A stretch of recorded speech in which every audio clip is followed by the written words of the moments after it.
All right, folks, this is using Unity for the first time. What you'll see on the screen here is a list of all the applications that I have on my computer, and I've got a mess of stuff. So please ignore all the other stuff, and let's just focus on one thing here, and that is Unity, right? So one of the things you'll notice first off is that Unity doesn't show up in its own instance as an app. So that can be frustrating for folks the first time through, but Visual Studio does show up, and Visual Studio is a Microsoft product, and so you see that right here. And when we're using Unity and using a code editor, then Visual Studio is going to be the code editor we use. You have the option of using any other code editor, but I'm going by the book here so that we don't get lost. And save your experimentation for a couple of weeks at least. So in the Unity folder, you have a Unity Bug Reporter app. It's a shortcut, and then the Unity app itself. And so what we can do just to make lives easier for us is we can take the Unity app, and I'm just going to drag this down here to my application bar so that I have it available for me. And I'm going to sneak it right in there. So there's Unity. And once I have that installed there, I'm going to open this guy up.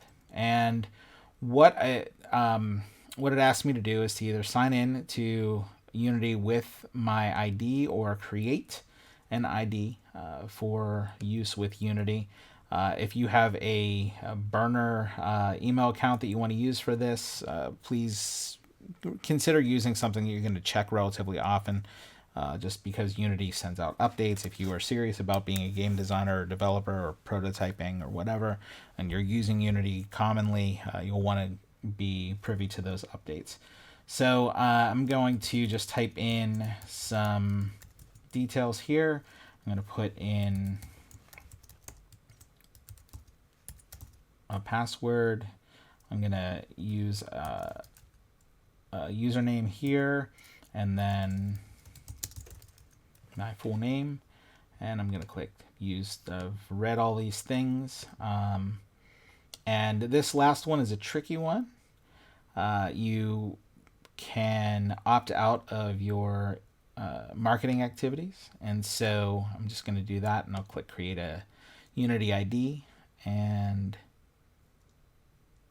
then it will ask me to confirm via email. And so if you don't mind, I'm going to hit pause real quick and check my email. Okay, once you have done that, you should be able to just click continue, and then you have license management. You can choose Unity Plus or Pro, and then you can choose Unity Personal. I'm going to use Unity Personal, which allows me to do free development. And it's going to ask you one of these options, and obviously we don't make more than $100,000. And you can click I don't use Unity in a professional capacity.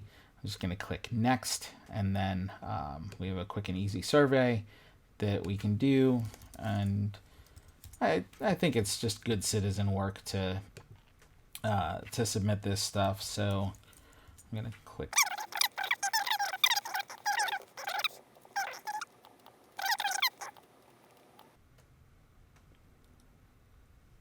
You don't have to be very particular about this stuff, but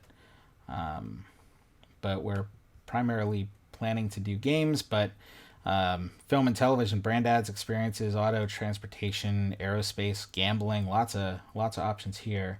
So I'm going to click OK, and then our activation is up, and then we're just going to start with the Unity screen. So that's sort of the ID and authentication stuff. The other thing that I wanted to show you is that it will take you to a website to verify your login online. And so this is your Unity ID. And I'm just going to put a bookmark in my taskbar. Actually, I have this in a 675 folder here.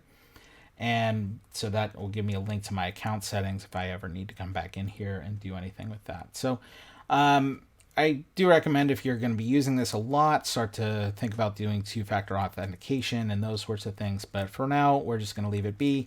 And I hope you got something out of this, and we'll catch up in a few. Bye.